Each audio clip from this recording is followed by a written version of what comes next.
आज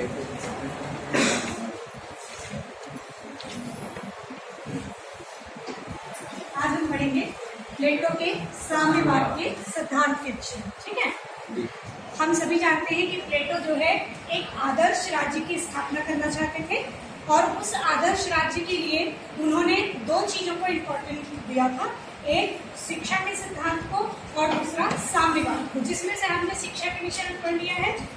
उनकी शिक्षा जो है पूरी राज्य नियंत्रित शिक्षा थी और उन्होंने जो है संरक्षक वर्ग के लिए इस चीज को जो है महत्वपूर्ण माना था कि संरक्षक वर्ग जो है क्या होना चाहिए, शिक्षित होना चाहिए। लेकिन फिर भी उनको इस बात का डर है कि इतनी ज्यादा शिक्षा प्राप्त करने के बाद भी जो संरक्षक वर्ग है वो जो है मोहग्रस्त हो सकता है और कंचन और कामिनी के चक्कर में जो है वो क्या कर सकता है, पथभ्रष्ट हो सकता है, मतलब उसका मोरल जो है गिर सकता है।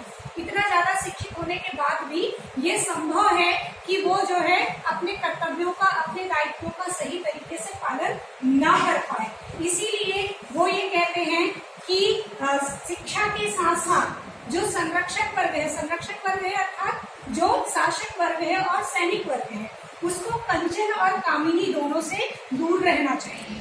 अर्थात उसको निजी संपत्ति और परिवार, इन दो चीजों से अपने आप को जो है क्या करना है, अलग करना है। तभी जो है वो सही तरीके से अपने कर्तव्य का पालन कर सकते हैं। क्योंकि एक व्यक्ति को भ्रष्ट करने के लिए दो ही कारण होते हैं, या तो वो अपने परिवार के मोह में वो जो है भ्रष्टाचार करता है या फिर संपत्ति के मोह में भ्रष्टाचार करता है। तो दो चीजें हो सकती है। तो इसीलिए उन्होंने ये कहा कि उसको जो है ना रहे पास ना बजे बांसुरी, मतलब पहले से ही उसको उससे अलग कर दो।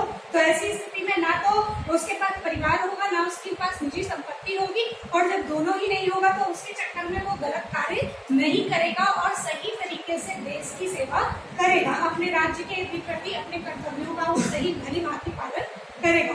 इसीलिए उन्होंने जो है इस साम्यवाद का सिद्धांत दिया था। तो इनका ये जो साम्यवाद का सिद्धांत है वो मौलिक नहीं है। मौलिक इसलिए नहीं है क्योंकि उस समय के नगर राज्यों में इस तरह की जो साम्यवादी व्यवस्था है वो छूट-फूट रूप में कहीं कहीं दिखाई देती है।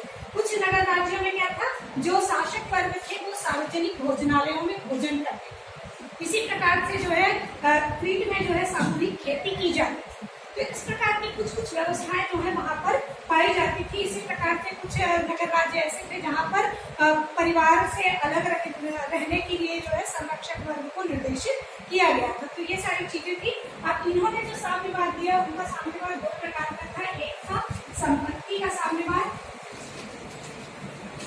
और दूसरा था स्त्री का साम्यवाद या परिवार का साम्यवाद। तो सबसे पहले हम बात करते हैं संपत्ति के साम्यवाद के विषय में। ठीक, तो उनका ये कहना था कि संरक्षक वर्ग के पास केवल उतनी ही संपत्ति होगी जितनी की जिससे कि उसकी न्यूनतम आवश्यकताएं पूरी हो सके।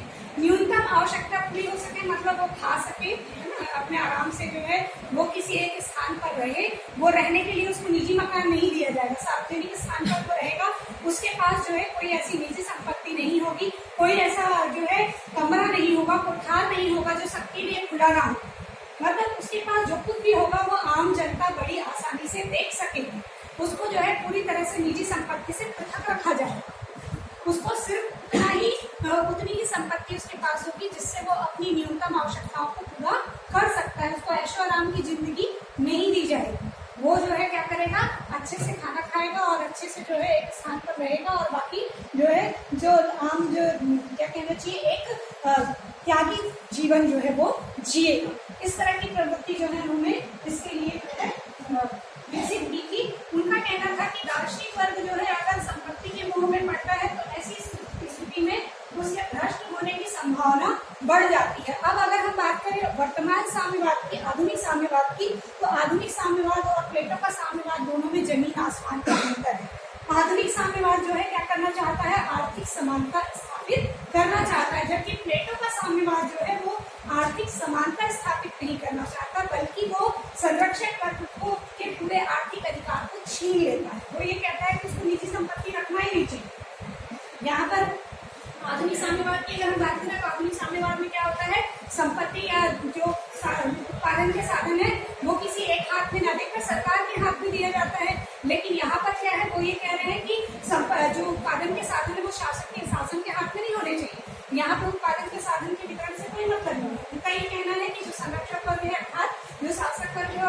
वर्ग है उसके पास अपनी कोई निजी संपत्ति नहीं होनी चाहिए। इसके वो कुछ आधार बताते हैं। क्या आधार बताते हैं? देखो, सबसे पहला आधार वो बताते हैं मनोवैज्ञानिक आधार।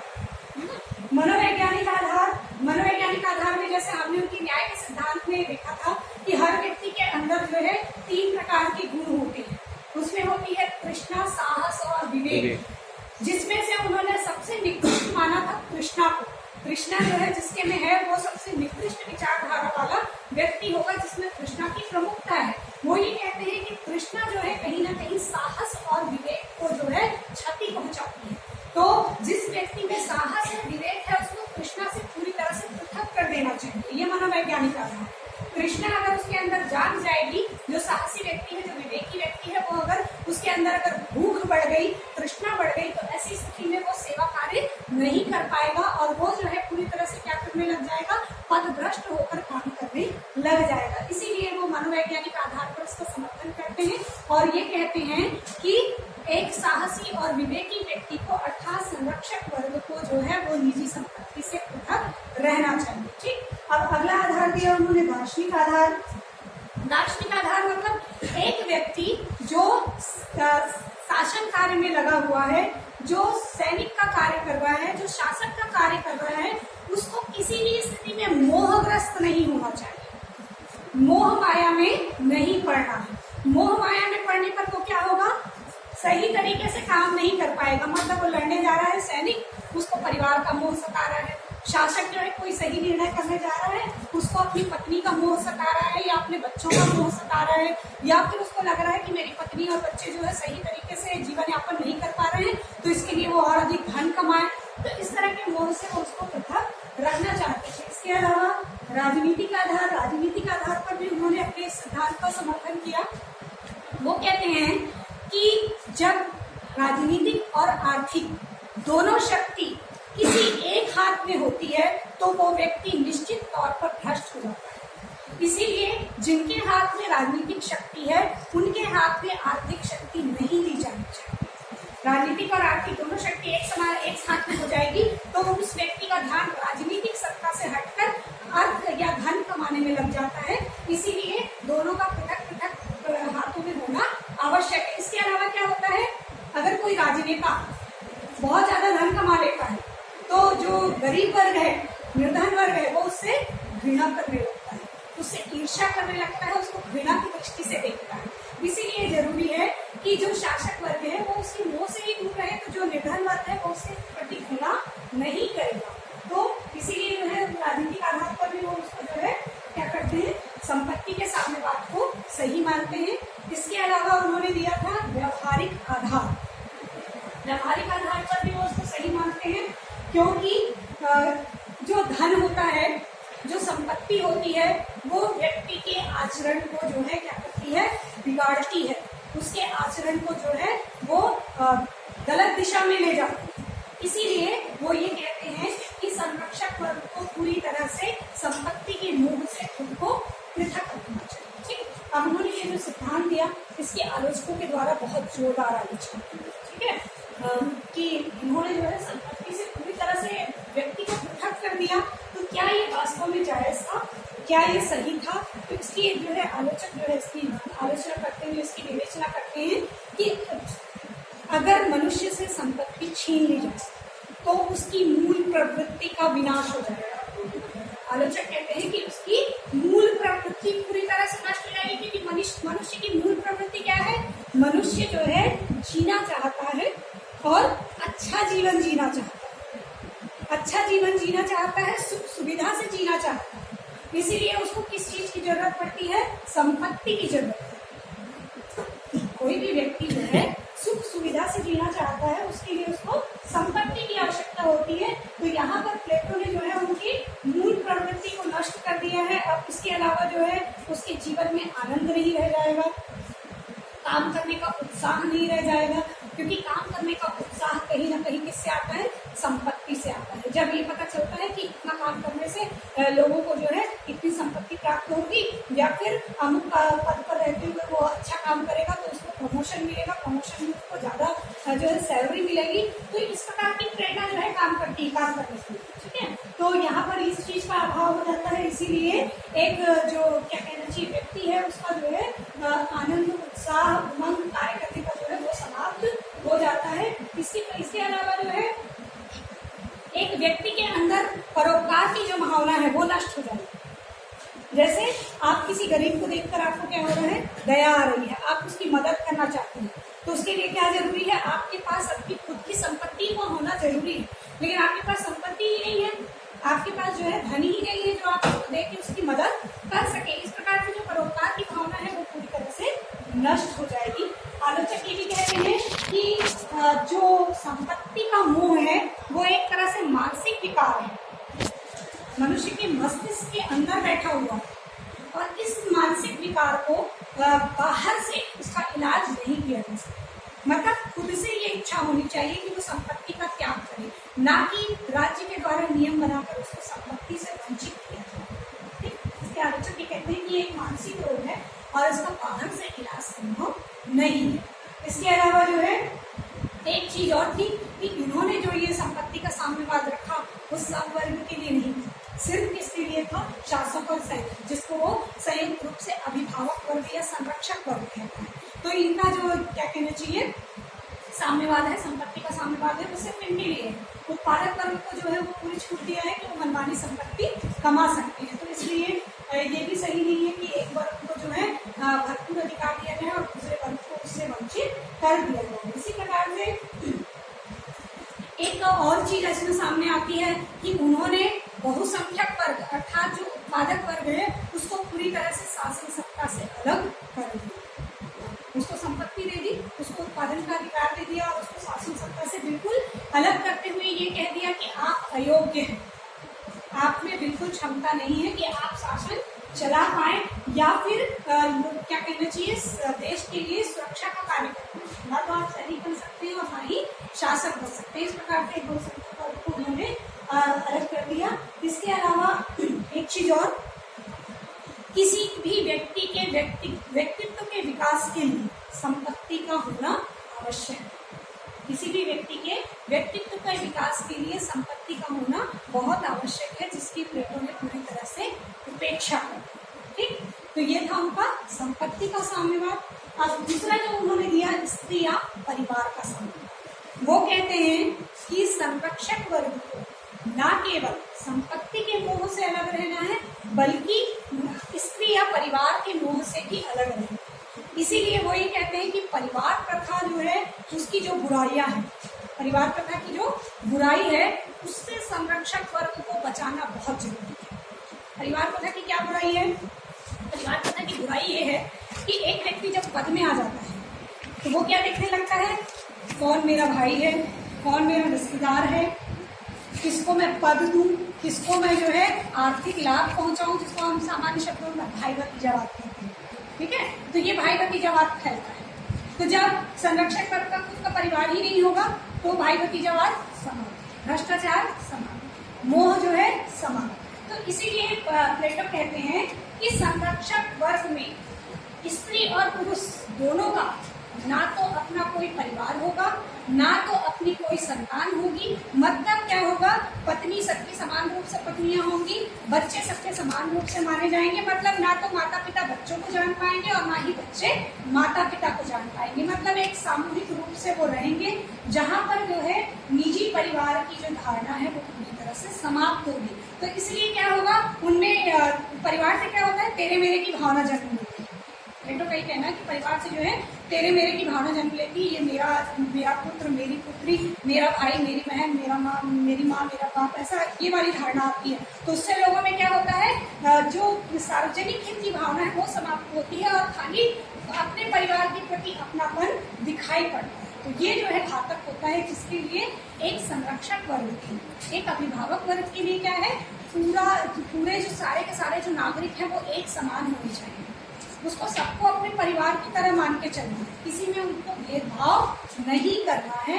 इसीलिए जो है वो कहते हैं कि संरक्षक वर्ग को जो है क्या करना है, परिवार से दूर रहना है और परिवार के मोह माया से उसको मुक्त रखना है। तो उसके लिए उन्होंने कुछ चीजें बताई कि वो इसलिए चाहते हैं परिवार या जो स्त्री है उसका साम्यवाद वो इसलिए चाहते हैं कि इससे जो है क्या होगा, समाज में एकता की स्थापना होगी, तेरे मेरे की भावना खत्म होगी, भाई भतीजावाद खत्म होगा, लोगों में भेदभाव खत्म होगा।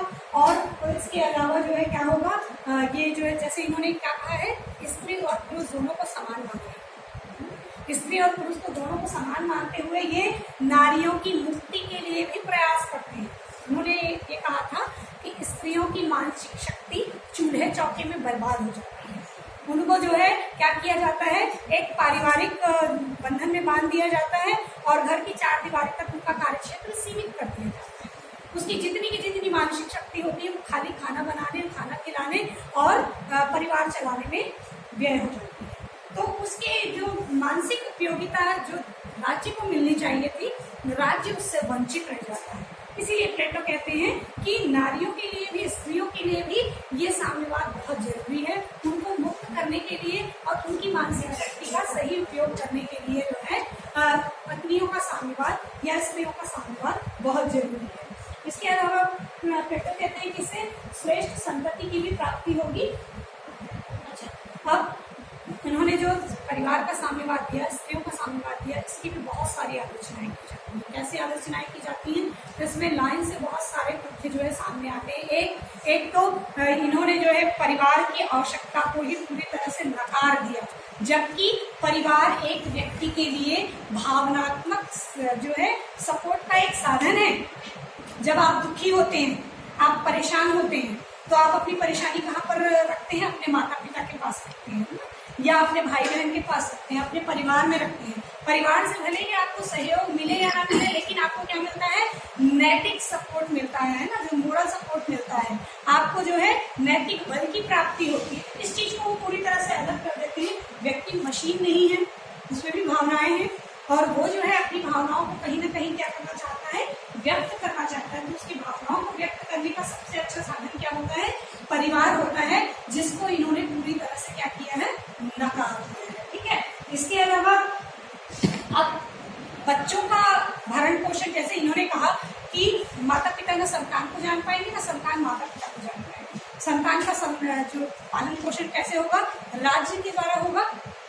0 से 6 वर्ष, 6 से 14 वर्ष, 14 से 18 वर्ष जो हमने पढ़ा था, शिक्षा मतलब जन्म लेते ही उसको राज्य को सौंप दिया गया। ठीक, तो क्या एक बच्चा सिर्फ राज्य के संरक्षण में अच्छी तरह से जो है विकास कर सकता है या एक श्रेष्ठ नागरिक बन सकता है? नहीं। राज्य बच्चे के लिए सबसे पहले जरूरी होता है उसका परिवार। सबसे पहली शिक्षक होती है उसकी माँ। जो उसकी माँ सिखाती है, उसका परिवार सिखाता है, वो उसके लिए जो है आजीवन जो है एक क्या होता है, आधार बनता है। उसके व्यक्तित्व के विकास के लिए एक पहली सीढ़ी परिवार है। इसके अलावा जो है क्या होता है, उसको बहुत सारी क्या है, भावनात्मक जो है सपोर्ट की जरूरत है, जो कहाँ से मिल सकता है, परिवार से मिल सकता है। किसी दाई या किसी परिचारिका से उसको वो सहयोग या उसको वो जो है स्वास्थ्य या वो सुरक्षा उसको प्राप्त नहीं हो सकती। तो इसीलिए जो है बच्चों के अच्छे स्वास्थ्य के लिए और उसके व्यक्तित्व के विकास के लिए परिवार का होना बहुत जरूरी है। इसके अलावा आलोचक कहते हैं कि इससे जो है लोगों का नैतिक पतन होगा। नैतिक दृष्टि से भी ये साम्यवाद, जो परिवार का साम्यवाद है या स्त्री का साम्यवाद है, नैतिक दृष्टि से भी ये सही नहीं है। क्यों सही नहीं है? क्योंकि इससे लोगों की नैतिकता का पतन होगा। इसके अलावा यहाँ पर जो है एक तरह से क्या होगा, आनुवांशिकी का प्रभाव स्पष्ट रूप से दिखाई देगा। विज्ञान जो पढ़े हैं वो उनको मालूम है कि आनुवांशिक गुण बच्चों में आते हैं। माता पिता की शक्ल बच्चों से मिलती है, या सॉरी बच्चों की शक्ल माता पिता से मिलती है। तो प्लेटो का जो योजना है वो तो समाप्त हो जाएगी ना। चेहरा देख के पता चल जाएगा कि इसकी माँ कौन है, इसका बाप कौन है। तो इन्होंने ये जो कहा कि माता पिता बच्चों को नहीं जान पाएंगे, बच्चे माता पिता को नहीं जान पाएंगे, तो ये कॉन्सेप्ट जो है उनका जो है फेल हो जाएगा। इसीलिए जो है आनुवांशिकी जो है इस पे अड़चन जो है उपस्थित कर सकती है। अब जब उसके बाद पता चल जाएगा ये मेरा पुत्र है, ये मेरी पुत्री है, तो ऐसे में फिर भेदभाव ऑटोमेटिक शुरू हो जाएगा। इसीलिए जो है ये जो साम्यवाद है वो सही नहीं है। इसी प्रकार से इन्होंने विवाह रूपी संस्कार को भी जो है क्या किया है, उसकी उपेक्षा की है। विवाह एक संस्कार माना जाता है जिसकी इन्होंने उपेक्षा की है और उसको सिर्फ क्या मान लिया कि ये एक ऐसी व्यवस्था है जो सिर्फ प्रथा को जन्म दी। इसलिए जो है आलोचक कहते हैं कि इन्होंने विवाह की संस्कार की उपेक्षा की है। इसी प्रकार से यहाँ पर जो है इस तरह की व्यवस्था अपनाए जाने से कलह उत्पन्न होना, ईर्ष्या उत्पन्न होना भी स्वाभाविक है और इसी प्रकार से संतान का उचित पालन पोषण ना हो पाना, बहुत सारी जो है समस्याएं इसमें आ सकती हैं। और साथ ही साथ नैतिक पतन के अंतर्गत जो है क्या हो सकता है, निकट संबंधियों में भी विवाह हो सकता है, क्योंकि भाई बहन कौन है नहीं पता, माता पिता कौन है नहीं मालूम, कौन किसकी संतान है इसका कोई ज्ञान नहीं है, तो ऐसी स्थिति में बहुत सारी अव्यवस्था आ सकती है। ठीक है, फिर भी इनका जो सिद्धांत था साम्यवाद का सिद्धांत, वो उन्होंने जो है कुछ दार्शनिक आधार को दृष्टिगत रखते हुए प्रस्तुत किया था। उस समय की जो तत्कालीन नगर राज्य की जो व्यवस्था थी उसमें सुधार लाने के लिए और एक राजा को या एक संरक्षक वर्ग को संपत्ति और परिवार की जो क्या कहना चाहिए कमियां हैं उनसे बचाने के लिए जो है उन्होंने इस सिद्धांत को प्रस्तुत किया। ठीक है।